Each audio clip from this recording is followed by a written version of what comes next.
नमस्कार फ्रेंड्स, स्वागत है आपका हमारे YouTube channel home science BA पर। फ्रेंड्स, इस वीडियो में हम देखेंगे BA 6 सेमेस्टर का यूनिट नंबर 5 कब्ज क्या होता है, इसके कारण क्या होते हैं तथा उपचार एवं आहार में कौन सा संशोधन किया जाना चाहिए। थोड़ा सा हम कब्ज के बारे में देखते हैं। कब्ज की स्थिति में मल बहुत अधिक कड़ा हो जाता है तथा वह कठिनाई से निकलता है। मल त्यागने में बहुत अधिक कठिनाई होती है। कभी कभी तो गुदा की श्लेष्मिक झिल्ली से भी रक्त निकलने लगता है, जिससे मल विसर्जन अत्यंत ही कष्टदायी होता है।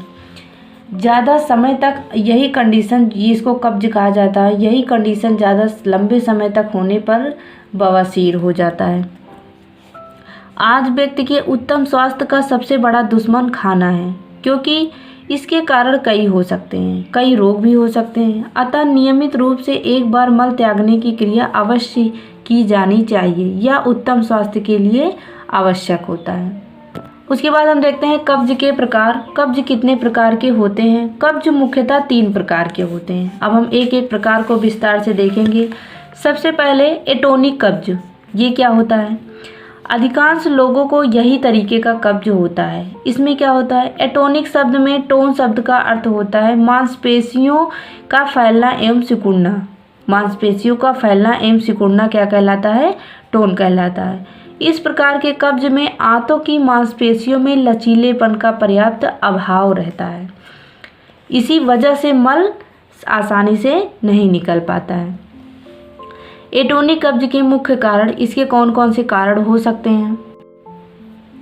उसके बाद हम देखते हैं एटोनिक कब्ज के कारण, मुख्य कारण क्या होते हैं। क्योंकि ये जो एटोनिक कब्ज होता है ये नॉर्मली अधिकतर सबको हो जाता है और ये उतना ज़्यादा हानिकारक नहीं होता है। इसका कारण क्या होता है? भोजन में रेशों की कमी। जैसे ही भोजन में रेशों की कमी होती है, वैसे ही कब्ज होना, अपच होना, अतिसार होना शुरू हो जाता है। क्योंकि रेशों का काम क्या होता है? हमारे शरीर में आंतों की सफाई करना। उसके बाद पर्याप्त मात्रा में जल ना पीने से।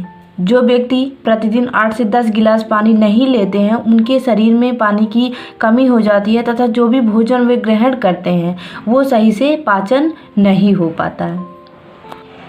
उसके बाद हम देखते हैं शौच की अनियमित आदतें। ये भी बहुत बड़ा कारण होता है। उसके बाद व्यायाम का अभाव।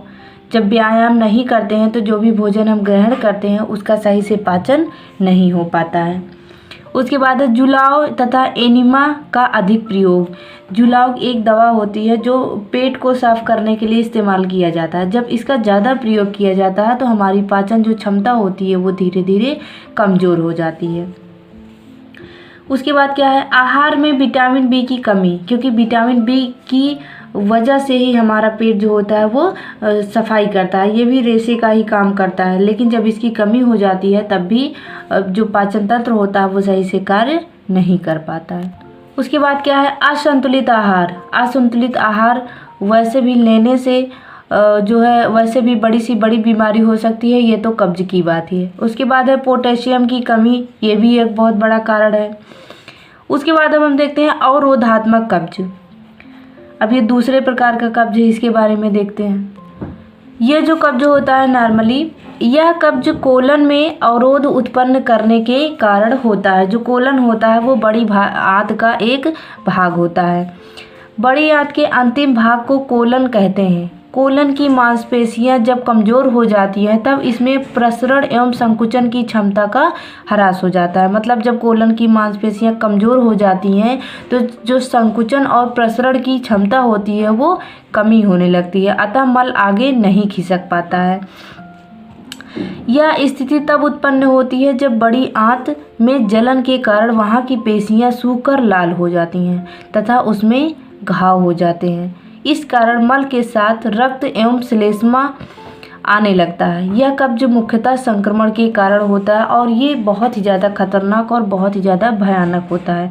तो इसमें देखने की वजह से आप समझ सकते हैं कि कितने प्रकार की बीमारी या कितने प्रकार की दिक्कत लोगों को हो सकती है।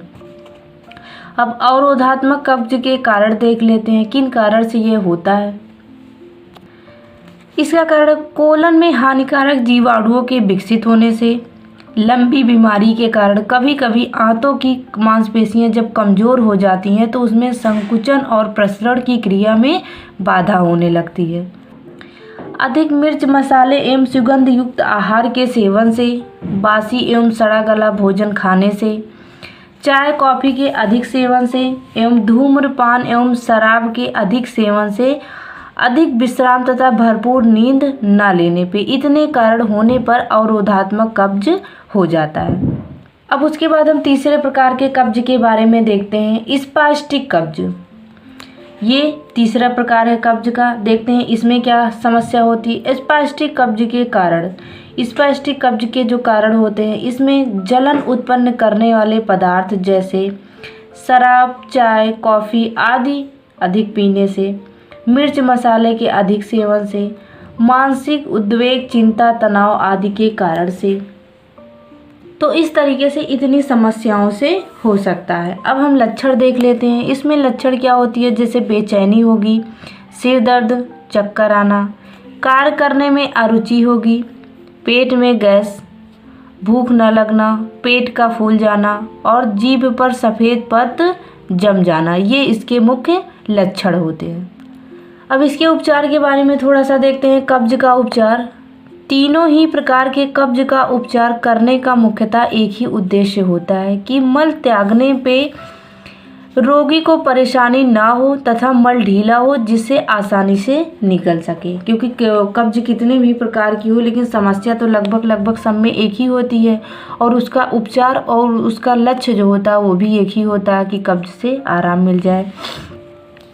अच्छा, एटोनिक कब्ज का उपचार में देखते हैं, जल का अधिक से अधिक सेवन करना, चोकर सहित आटे की रोटी खाना ताकि हमारे आंतों की सफाई हो सके, नियमित रूप से व्यायाम करना, सुबह के समय खुली तथा ताज़ी हवा में टहलना, रेशेदार भोज्य पदार्थ का सेवन जैसे दलिया, साबुत अनाज, साबुत मतलब होता है खड़ा अनाज, जो खड़ा अनाज होता है, और छिलके सहित दाल, हरी पत्तेदार सब्जियां, फलों का प्रयोग किया जाना चाहिए। उसके बाद नियमित शौच जाना, पेय पदार्थ जैसे सब्जियों का सूप, फलों का रस, छाछ, लस्सी आदि का सेवन करना चाहिए। उसके बाद इसबगोल की भूसी का प्रयोग जल के साथ करना चाहिए। इसबगोल की एक भूसी आती है जो पाचन के लिए प्रयोग की जाती है, वो भी बहुत फायदेमंद होती है। उसके बाद है प्रातःकाल सोकर उठने पर 1 या 2 गिलास जल पीना चाहिए। उसके बाद हम देखते हैं अवरोधात्मक कब्ज का उपचार। इसका उपचार कैसे किया जाना चाहिए। रोगी को मानसिक तनाव से दूर रहना चाहिए, एनीमा का प्रयोग वर्जित कर देना चाहिए, मिर्च मसाले का उपयोग नहीं करना चाहिए, अधिक तले भुने तथा बासी भोजन नहीं करना चाहिए। उसके बाद स्पास्टिक कब्ज का उपचार, इसमें क्या देखते हैं, इसका मुख्य उद्देश्य बड़ी आंत में जलन उत्पन्न करने वाली दशा को सुधारना है। जो बड़ी आंत में जलन उत्पन्न होती है उसको ठीक करना है। इसके लिए निम्न उपचार करने चाहिए, जैसे 1 टेबल स्पून लैक्टोज फलों का रस दिन में 2 या 3 बार लिया जाना चाहिए, मिर्च मसाले का प्रयोग नहीं करना चाहिए, मादक द्रव्य जैसे शराब आदि पूर्णतः बंद कर देना चाहिए।